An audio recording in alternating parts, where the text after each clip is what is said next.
Ayoko na maglaro. Grabing lost trick to. 10. Ang dami pang trash talker nakakampi.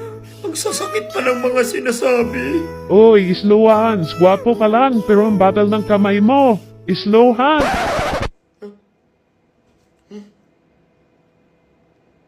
Buti na lang, nakakita tayo ng isang malupitang bagong laro na hindi kailangan ng mabilis na kamay.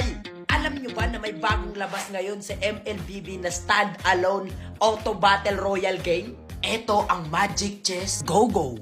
Gusto mo ipanalo na ikaw mismo ang utak ng buong team? Eh kung ganun, para sa'yo nga to.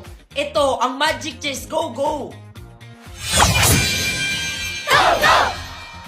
Ang kailangan mo lang dito ay tamang desisyon para manalo. Unang dapat mong gawin ay ang i-upgrade ang commander mo. Reset the shop. Bilhin Purchase mo ulit. Jung-un. Reset. Reset the shop Bilhin again. mo ulit. At syempre, kailangan mo din bumili ng hero. Purchase Akai. Kung anong level ang commander mo, yun lang din ang kailangan mong ipasok sa laban. Kaya sa mga baguhan dyan, i-priority mo yung level ng commander mo sa early pa lang. Baka magulat ka na lang, sugurin ka na ng sobrang daming kalaban. Dito naman sa Magic Chess Go-Go, iba ang paraan kung paano magpa-level. Sa MLBB kasi, kailangan mong pumitas, mag-farm, para makakuha ng gold. Dito sa Magic Chess Go-Go, kailangan mo lang bilhin ng paulit-ulit yung hero na gusto mo Purchase Jung-un. Purchase Jung-un again. Continue purchasing Jung-un. para mag-level up at umabot ng 3 stars.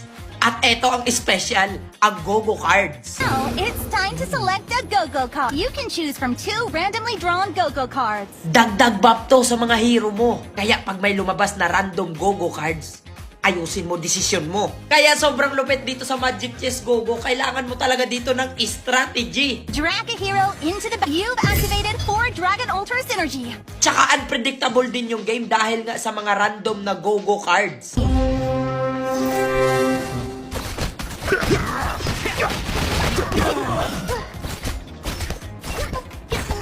Diamond target. No one can escape my sight.